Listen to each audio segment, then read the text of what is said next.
Assalamualaikum warahmatullahi wabarakatuh. Perkenalkan, nama saya Muhammad Yunus Chandra dari Prodi PAI 1C dengan dibuatnya video ini untuk memenuhi tugas UTS Filsafat Ilmu. Mohon maklumi bila ada yang salah dari yang saya sampaikan dan mohon kasih tahu saya. Baik, sekarang saya akan memasuki materi yang akan saya sampaikan. Jadi, tiap-tiap pengetahuan memiliki 3 komponen yang merupakan tiang penyangga tubuh pengetahuan yang disusunnya. Komponen tersebut adalah ontologi, epistemologi, dan aksiologi. Nah, di sini pertama-tama saya akan menjelaskan tentang ontologi, menjelaskan mengenai pertanyaan apa, epistemologi menjelaskan pertanyaan bagaimana, dan aksiologi menjelaskan pertanyaan untuk apa. Ontologi merupakan salah satu di antara lapangan-lapangan penyelidikan kefilsafatan yang paling kuno. Sejak dini di dalam pikiran Barat sudah menunjukkan munculnya perenungan ontologis sebagaimana Thales ketika ia merenungkan dan mencapai apa sesungguhnya hakikat yang ada atau being itu. Yang pada akhirnya ia berkesimpulan bahwa asal-usul dari segala sesuatu atau yang ada itu adalah air. Ontologi merupakan azas dalam menetapkan batas ruang lingkup wujud yang menjadi objek penelaahan serta penafsiran tentang hakikat realitas atau metafisika. Ontologi meliputi permasalahan apa hakikat ilmu itu, apa hakikat kebenaran dan kenyataan yang inheren. Dengan pengetahuan itu yang tidak terlepas dari pandangan tentang apa dan bagaimana yang ada atau being itu. Paham idealisme atau spiritualisme, materialisme, dualisme, pluralisme, dan seterusnya merupakan paham ontologis yang akan menentukan pendapat dan bahan keyakinan kita masing-masing tentang apa dan bagaimana kebenaran dan kenyataan yang hendak dicapai oleh ilmu itu. Membagi ontologi dalam 3 bagian. Jadi ontologi itu terbagi dalam 3 bagian. Yang pertama, ontologi bersahaja, ontologi kuantitatif dan kualitatif. Serta ontologi monistik dikatakan ontologi bersahaja dengan sebab segala sesuatu dipandang dalam keadaan sewajarnya dan apa adanya. Dikatakan ontologi kuantitatif karena dipernyatakan mengenai tunggal atau jamaknya, dan dikatakan ontologi kualitatif juga berangkat dari pertanyaan apakah yang merupakan jenis kenyataan itu. Sedangkan ontologi monistik adalah jika dikatakan bahwa kenyataan itu tunggal adanya. Keanekaragaman, perbedaan, dan perubahan dianggap semua belaka pada gilirannya. Ontologi monistik melahirkan monisme atau idealisme dan materialisme. Ada beberapa pertanyaan ontologis yang melahirkan aliran-aliran di dalam filsafat. Misalnya, pertanyaan apakah yang ada itu, bagaimanakah yang ada itu, dan di manakah yang ada itu.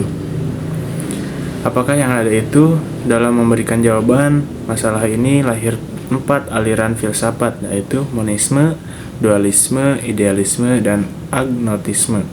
Pertama, aliran monisme. Aliran ini berpendapat bahwa yang ada itu hanya satu. Bagi yang berpendapat bahwa yang ada itu serba spirit, ideal, serba roh, maka dikelompokkan dalam aliran monisme idealisme. Plato adalah tokoh filsuf yang bisa dikelompokkan dalam aliran ini karena ia menyatakan bahwa alam ide merupakan kenyataan yang sebenarnya. Aliran dualisme. Aliran ini menggabungkan antara idealisme dan materialisme dengan mengatakan bahwa alam wujud ini terdiri dari 2 hakikat sebagai sumber, yaitu hakikat materi dan hakikat rohani. Descartes bisa digolongkan dalam aliran ini. Aliran pluralisme. Menurut aliran ini, manusia adalah makhluk yang tidak hanya terdiri dari jasmani dan rohani, tapi juga tersusun dari api, tanah, udara yang merupakan unsur substansial dari segala wujud. Dan terakhir, aliran agnotisme. Aliran ini mengingkari kesanggupan manusia untuk mengetahui hakikat materi maupun hakikat rohani. Mereka juga menolak suatu kenyataan yang mutlak yang bersifat transenden. Epistemologi adalah cabang filsafat yang menyelidiki asal-muasal metode-metode dan sahnya ilmu pengetahuan. Terdapat 3 persoalan dalam bidang epistemologi. Apakah sumber pengetahuan itu? Dari manakah datangnya pengetahuan yang benar itu? Dan bagaimana cara mengetahuinya? Apakah sifat dasar pengetahuan itu? Apa ada dunia yang benar-benar di luar pikiran kita? Dan kalau ada, apakah kita bisa mengetahuinya? Apakah pengetahuan itu benar atau valid? Bagaimana kita dapat membedakan yang benar dari yang salah? Secara umum, pertanyaan-pertanyaan epistemologi menyangkut dua macam, yakni epistemologi kefilsafatan yang erat hubungannya dengan psikologi dan pertanyaan-pertanyaan semantik yang menyangkut hubungan antara pengetahuan dengan objek pengetahuan tersebut. Epistemologi meliputi tata cara dan sarana untuk mencapai pengetahuan. Perbedaan mengenai pilihan ontologik dan mengakibatkan perbedaan sarana yang akan digunakan, yaitu akal, pengalaman, budi, intuisi, atau sarana yang lain.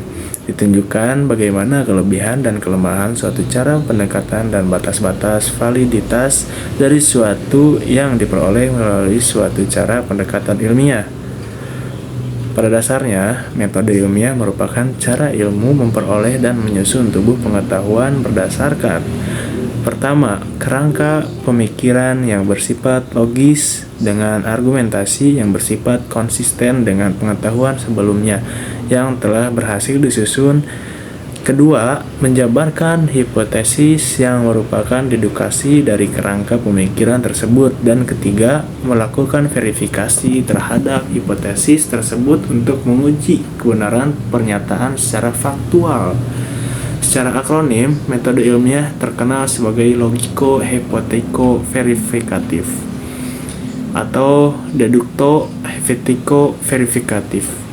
Kerangka pemikiran yang logis adalah argumentasi yang bersifat rasional dalam pengembangan penjelasan terhadap fenomena alam. Verifikasi secara empirik berarti evaluasi secara objektif dari suatu pernyataan hipotesis terhadap kenyataan faktual. Ini berarti bahwa ilmu terbuka untuk kebenaran lain selain yang terkandung dalam hipotesis. Demikian juga verifikasi faktual terbuka atas kritik terhadap kerangka pemikiran yang mendasari pengajuan hipotesis.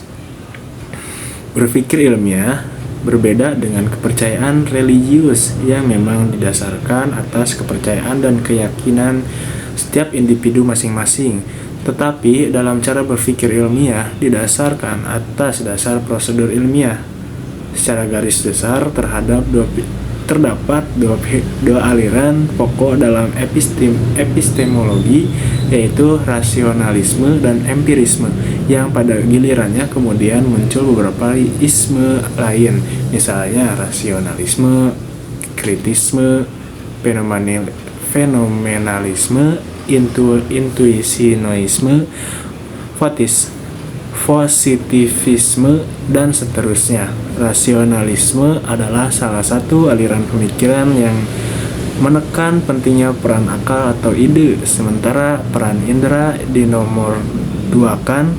Demikian para filosof pada dasarnya tidak lepas dari orientasi ini. Rasio dan indera. Dari rasio kemudian melahirkan rasionalisme yang berpijak pada dasar ontologi, idealisme atau spiritualisme. Dan dari indera lalu melahirkan empirisme yang berpijak pada dasar ontologi, materialisme. Rasionalisme timbul pada masa Renaissance yang dipelopori oleh Descartes, seorang berkebangsaan Prancis yang dijuluki sebagai Bapak Filsafat Modern. Rasionalisme dikembangkan berdasarkan filsafat ide Plato dalam sejarah kefilsafatan, merupakan prototipe cikal bakal perkumpulan antara rasionalisme dan empirisme. Plato berpendapat bahwa hasil pengamatan inderawi tidak memberikan pengetahuan yang kokoh karena sifatnya yang selalu berubah-ubah. Menurutnya, ilmu pengetahuan yang bersumber dari panca indera diragukan kebenarannya. Menurut Plato, alam ide adalah alam yang sesungguhnya yang bersifat tetap tak berubah-ubah. Menurut Plato, manusia lahir sudah membawa ide bawaan yang oleh Descartes dan para tokoh rasionalis yang lain disebut innate ideas. Dengan ide bawaan ini, manusia dapat mengenal dan memahami segala sesuatunya. Dan dari situlah timbul ilmu pengetahuan. Menurut rasionalisme Descartes, untuk memperoleh kebenaran harus dimulai dengan meragukan sesuatu. Seseorang yang ragu berarti sedang berpikir, yang berarti ada. Statementnya yang populer adalah "aku berpikir, maka aku ada". Kebenaran adalah apa yang jelas dan terpilah-pilah. Artinya bahwa ide-ide itu seharusnya dapat dibedakan dari gagasan-gagasan yang lain. Rasionalisme yang dikembangkan oleh Descartes di samping dapat dukungan dari para pengikutnya seperti Spinoza dan Leibniz, tidak luput pula dari tantangan. Tantangan utama adalah datang dari seorang filsuf berkebangsaan Inggris, John Locke. Dia hidup pada tahun 1632 sampai 1704 Masehi dengan filsafat empirismenya. Baik, kita masuk ke materi yang terakhir dari materi yang saya sampaikan. Kita masuk ke poin terakhir dari materi yang saya sampaikan, yaitu aksiologi. Tadi kan yang saya bahas itu ada ontologi, epistemologi, dan aksiologi. Nah, sekarang kita memasuki ke bagian aksiologi. Aksiologi adalah ilmu pengetahuan yang menyelidiki hakikat nilai yang pada umumnya ditinjau dari sudut pandang kefilsafatan. Aksiologi meliputi nilai-nilai parameter bagi apa yang disebut sebagai kebenaran atau kenyataan itu, sebagaimana kehidupan kita yang menjelajahi berbagai kawasan, seperti kawasan sosial, kawasan fisik, materi, dan kawasan simbolik yang masing-masing menunjukkan aspek sendiri-sendiri. Lebih dari itu, aksiologi juga menunjukkan kaidah-kaidah apa yang harus kita perhatikan di dalam menerapkan ilmu ke dalam praktis. Pertanyaan mengenai aksiologi menurut Katso dapat dijawab melalui 3 cara. Pertama, nilai sepenuhnya berhakikat subjektif ditinjau dari sudut pandang ini. Nilai-nilai itu merupakan reaksi-reaksi yang diberikan oleh manusia sebagai pelaku dan keberadaannya, tergantung kepada pengalaman-pengalaman mereka. Kedua, nilai-nilai merupakan kenyataan-kenyataan ditinjau dari segi ontologis namun tidak terdapat dalam ruang dan waktu. Nilai-nilai tersebut merupakan esensi-esensi logis dan dapat diketahui melalui akal. Pendirian ini dinamakan objektivisme logis. Nah, ketiga, nilai-nilai merupakan unsur-unsur objektif yang menyusun kenyataan. Yang demikian ini disebut objektivisme. Metafisik dalam pendekatan aksiologis ini menyebutkan bahwa pada dasarnya ilmu harus digunakan dan dimanfaatkan untuk kemaslahatan manusia. Dalam hal ini, maka ilmu menurutnya dapat dimanfaatkan sebagai sarana atau alat dalam meningkatkan taraf hidup manusia dengan memperhatikan kodrat dan martabat manusia serta kelestarian atau keseimbangan alam. Untuk kepentingan manusia tersebut, maka pengetahuan ilmiah yang diperoleh dan disusun dipergunakan secara komunal dan universal. Komunal berarti bahwa ilmu merupakan pengetahuan yang menjadi milik bersama. Setiap orang berhak memanfaatkan ilmu menurut kebutuhannya sesuai dengan komunalisme. Universal berarti bahwa ilmu tidak mempunyai konotasi parokial seperti ras, ideologi, atau agama. Tidak ada ilmu barat dan tidak ada pula ilmu timur.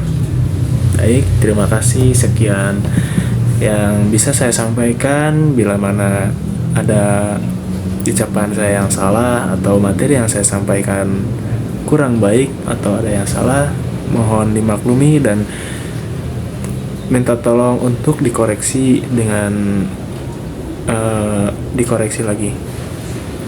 saya masih belajar dan dengan dibuatnya video ini saya hanya menyampaikan materi yang sudah saya pelajari selama 7 pertemuan. Dan saya banyak mencari referensi dari website dan buku dari tentang ilmu filsafat. Baik, terima kasih. Allahumma fiqhil aqwamitorik. Wassalamualaikum warahmatullahi wabarakatuh. Saya Muhammad Yunusara, izin pamit undur diri. See you.